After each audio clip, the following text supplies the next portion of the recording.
Now gloves are very important because when you're working with all these saws and these kinds of things, it's a safety thing.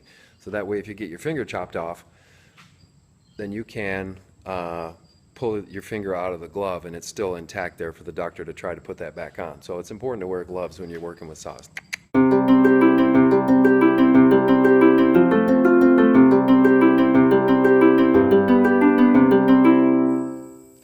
Howdy folks, Chris here, coming at you from the FarmWorks homestead here in the great state of Michigan. We're going to go through today how to build high quality, low cost raised bed garden planter. Raised beds are all the rage these days. We here at FarmWorks do this for a living. So I kind of wanted to go through and show you how we do things here.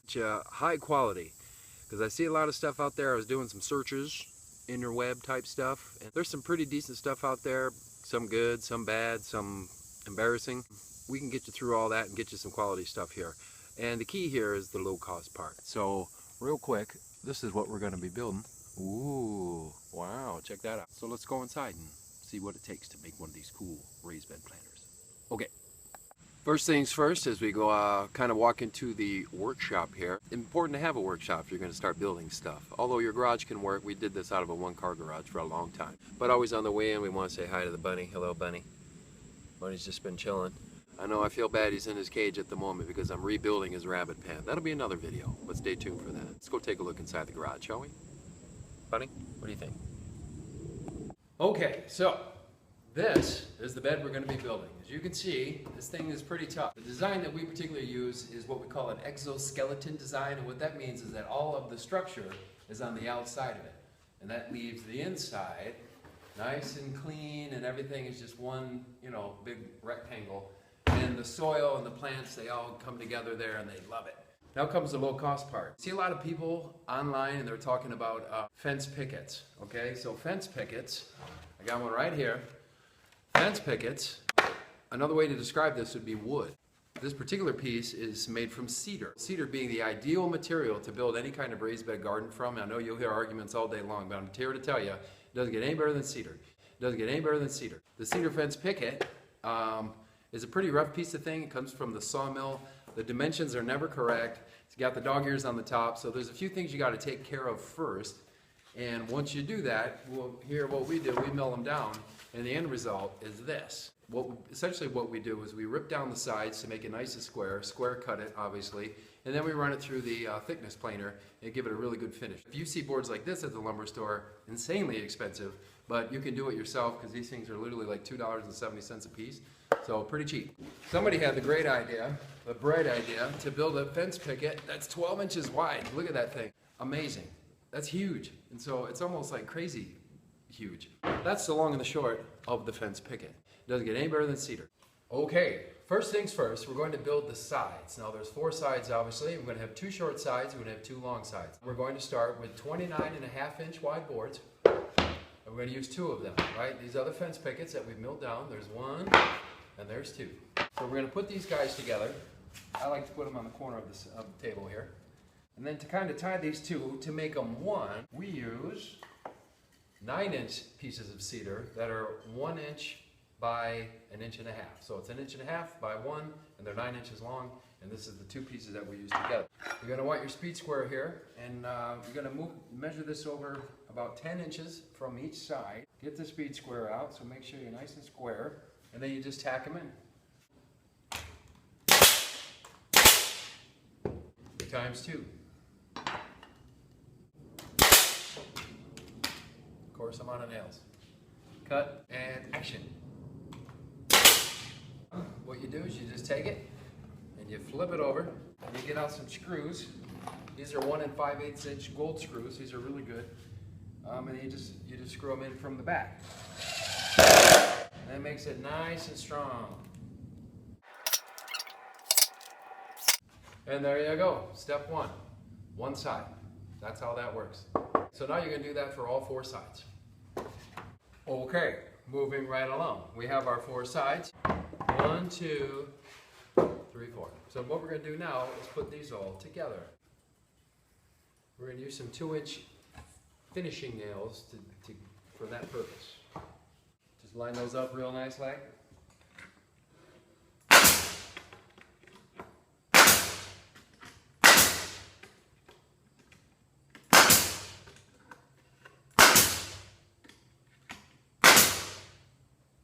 Very good.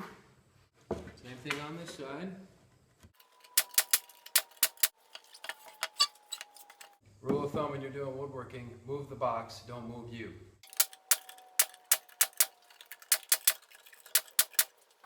And voila! First stage of our box. It's actually a box now. As you can see, that really didn't take very long, did it? Still incredibly weak at this point, so the next thing we're going to do is we're going to flip it over and then put on the top. And that will help rigidity big time. Okay, now we're going to move along and install the top. And these are going to be mitered corners. It's fanciness. The important thing first thing first, is to make sure, use your speed square, that you are squared up.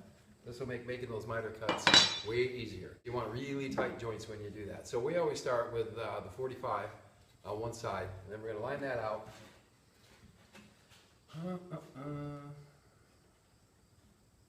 Make sure we got that lined up just right.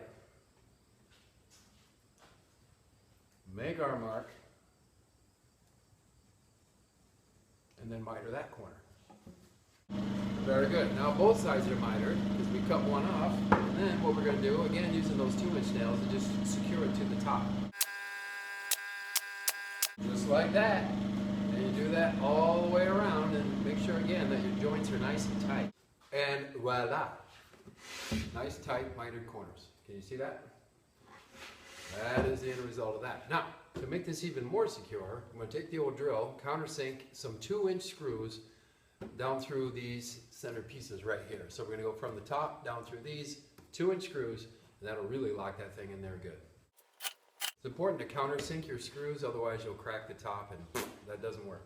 No bueno. And you do that all the way around. Okay, safe and secure. That thing ain't going nowhere. So the next step, very important step here, we're going to take the box and flip it over, like so. And what we're going to be doing now is adding these vertical pieces to the outside, essentially creating like a double lap joint. So you have your initial lap joint of the actual sides of the boards that we built, put together, and now we're going to reinforce that with a second set that ties in both to the top and to the bottom. And that really creates a strong, rigid frame. And this thing, you know, can stand up to anything pretty much after that. And the way we do that is we take, very similar to the side pieces, the only difference being these are 10.5 inches and these are 9 inches, because basically we're going to be spanning the whole thing from top to bottom. So we're going to do one there, and we're going to double lap it over here. We're going to secure all this in with glue and nails. That makes it very strong, and you'll see that's how it works. Okay.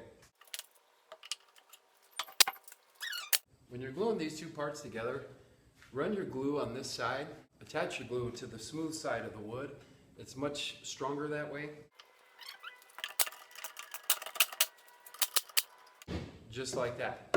You do that in all 4 corners. And then we'll come in for the home stretch.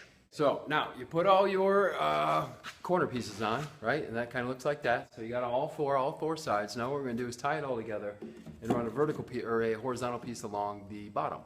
For this particular box, the one thing I didn't mention is the dimensions of this thing. Okay, so we're 29.5 inches this way, and we're 42 inches this way. That gives you 6 total square feet of planting. Flip it, and here we go. So this piece goes right here, and then you can do that all the way around. Now once you've done that, you completed all 4 sides, voila, you're done. And that is a raised bed planter. Ready for the gods. There you go. Happy planting. Thanks for watching.